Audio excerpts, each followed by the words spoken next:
Hey, my name is Jade Raymond, and I'm the producer on Assassin's Creed. Today's Dev Diary is about art direction. One of our main objectives was to, of course, make the art direction as realistic and as close to the historical references that we found.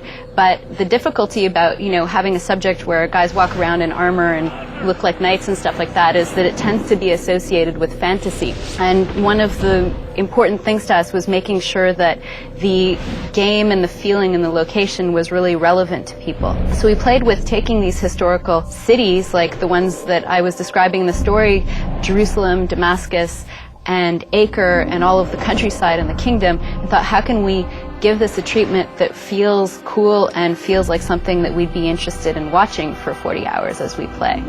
Now, we've made a huge kingdom, 3 huge cities, and it could easily get repetitive, and we didn't want that to happen. These cities in medieval times were bustling with all kinds of people, all walks of life. You have to have the poor citizens, you have to have the rich class, you have to have the merchants.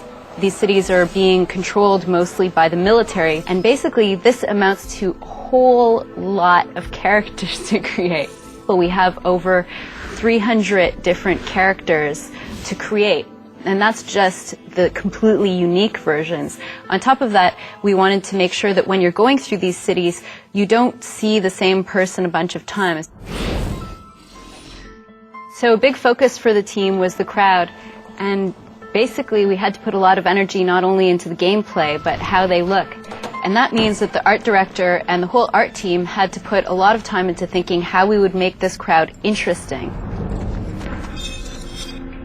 We invented this all brand new character based on the assassins, but we also wanted to give him a look and personality all of his own. So the first reflection was, in terms of gameplay, our core gameplay loop, what is the assassin doing most of the time? But what you're doing is you're investigating, so you're mapping out your territory, really trying to pinpoint and locate your prey, and then once you focus in on your prey, you go in quickly for the kill, and then you get out of there. And when we thought of what you're doing most of the time as an assassin, it made us think of a bird of prey. So that became the inspiration for Altair. And in fact, Altair means flying eagle, or the flyer in Arabic.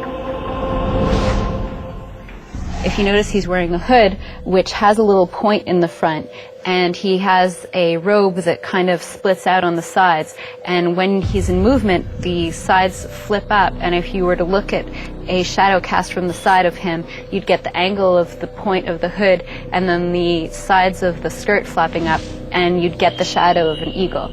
So Altair really is the bird of prey.